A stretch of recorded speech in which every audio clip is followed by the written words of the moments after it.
went way over. We went way over time with our last guest, and so we are playing catch-up here.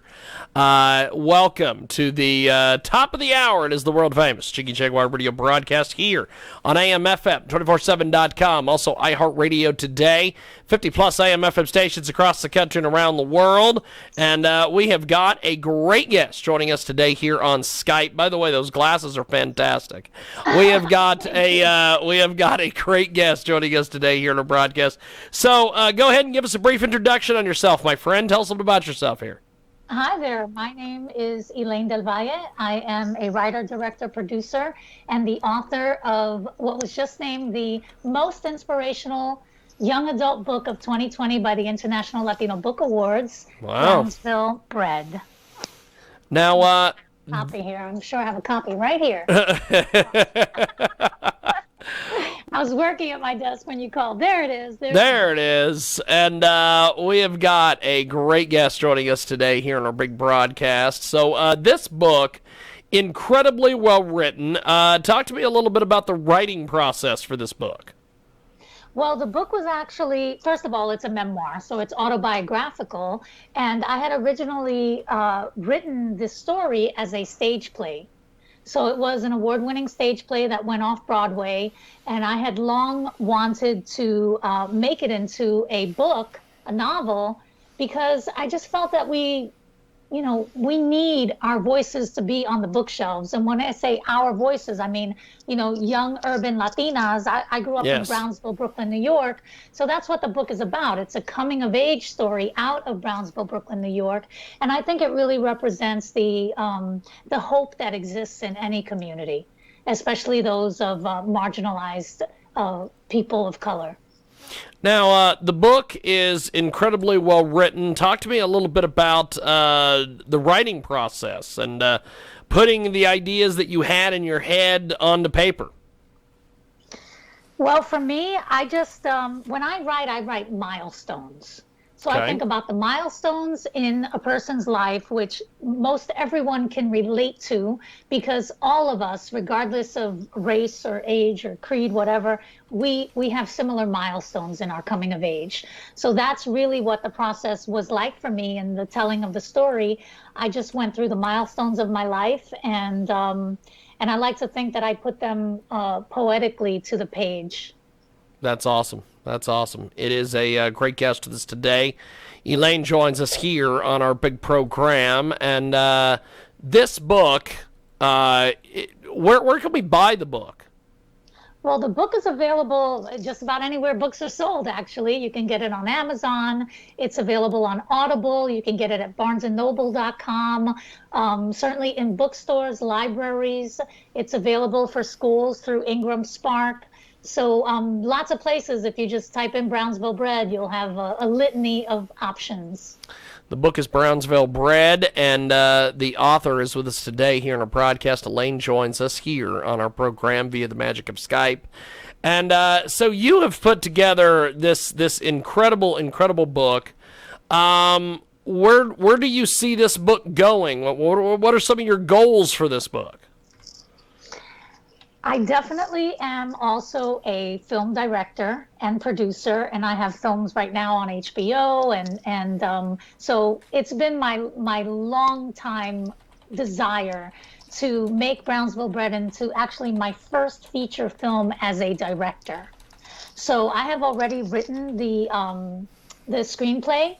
And I actually just got some bit of support, some good news, a grant from the Sundance Institute and the Knight Foundation in support of the book becoming a film.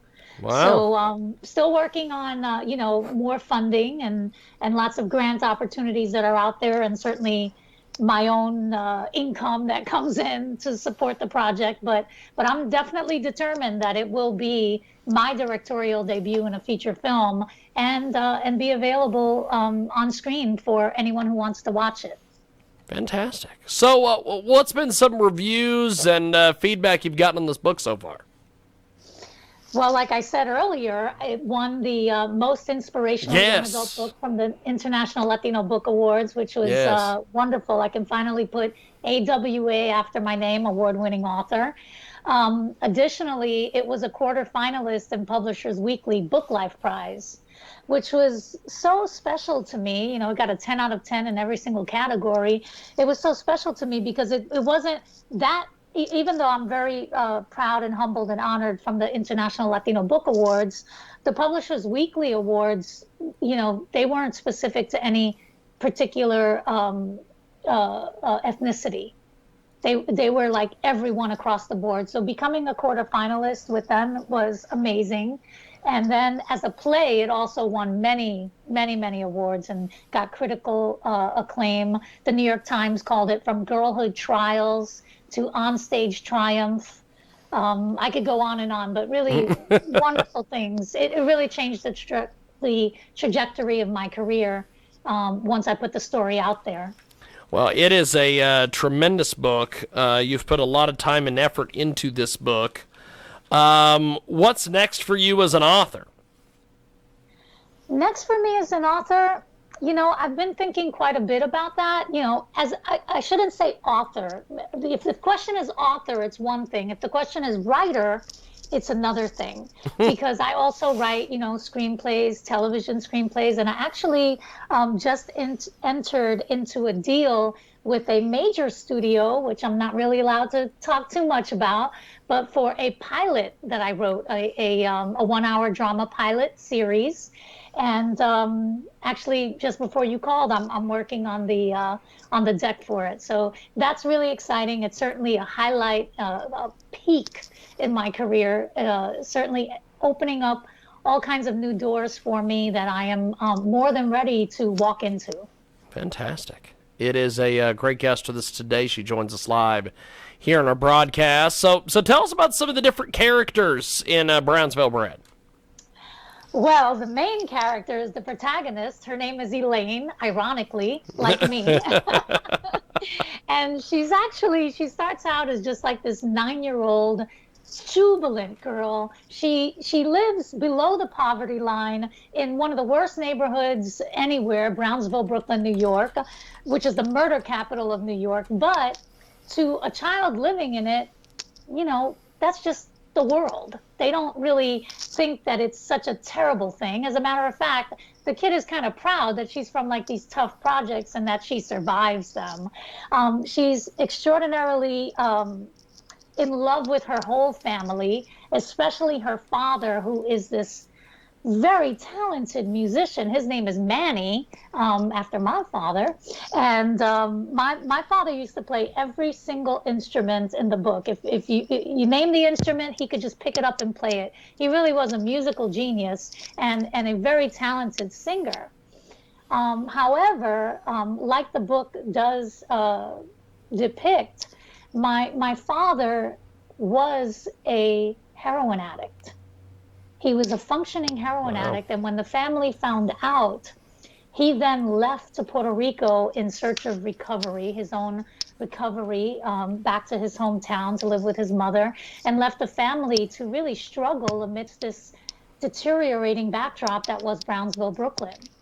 And so in the book, we get to meet her mother and her grandmother and her siblings and her Aunt Elizabeth, who's someone of special needs that Elaine, even though she's much younger than Aunt Elizabeth, Elaine actually has to be the caregiver for Aunt Elizabeth quite a bit.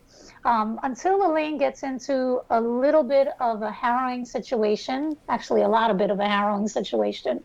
Something that did happen to me was I was targeted in a gang initiation, just randomly targeted for a gang initiation and really beaten to a pulp. I could hardly even recognize myself.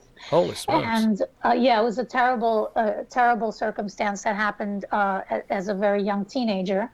And that forced my mother's hand to send me to Puerto Rico to reunite with my father after not having seen him for over 3 years. And then the story really takes on the story really takes on a new light for the daughter and the father, and she begins to trust him again, knowing that he is away from drugs, now dedicated to his Pentecostal church, and she learns forgiveness, and she learns forgiveness actually right on time. because when she does return to Brownsville, we learn that her father has already, although he is recovered, he has already been diagnosed with AIDS, and he Wow. does die. So Elaine is able to cognitively reframe everything that happens to her and make it into a positive thing, which is something that I've done my entire life. And people always ask me, "Why are you so happy?" I'm like, "I don't know. I just am. I'm just a happy person. I am so grateful for everything, including being here with you." Well, you have got a great background. You have a tremendous book, and you've got an award-winning book here. And I appreciate you making time for us today. Thanks for coming on the broadcast. Well, thank you so much for having me. It's truly my honor. And before we let you go, once again, how do people buy the book, get a hold of you on social media, websites, all these things? Sure, sure. So my name is exactly Elaine Del Valle. And you can find me on Instagram at Elaine Del Valle Director. And for Brownsville Bred, you can find it on Amazon, Barnes and Nobles. Ask for it at your local library. Any of your bookstores, just ask for it. And that's Brownsville, like the neighborhood, and bread, but not like the bread that you eat, more like born and bred. So BRED is Brownsville Bred, and the subtitle is Dreaming Out Loud. Yeah, just get it anywhere. And